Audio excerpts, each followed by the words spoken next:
In today's video, I'm going to teach you how to extend video length in Canva.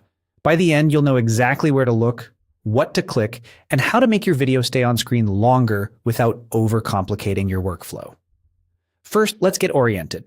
In Canva's video editor, look along the bottom of your screen. That horizontal strip is your timeline. Each scene or clip appears as a rectangular bar, and its length on the timeline represents how long it stays on screen. To extend how long a video or scene plays, you'll work directly with the right edge of that bar. Hover your mouse over the right edge of the clip or page you want to extend. When you're in the correct spot, your cursor will change to a horizontal resize icon. Click, hold, and drag that right edge to the right. As you drag, you'll see the bar get longer, and the duration indicator will update so you can watch the time increase in real time. Release the mouse when you've reached the length you want. Here's what's happening behind the scenes.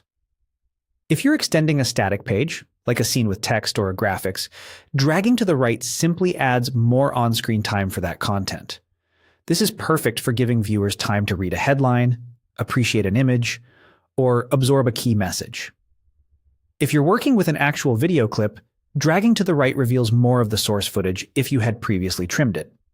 You can extend up to the clip's full original length, but you won't be able to go past what exists in the file. If you reach the end, Canva will stop you from dragging any further. A few tips to dial this in precisely. Keep an eye on the time indicator so your scenes maintain a consistent pacing.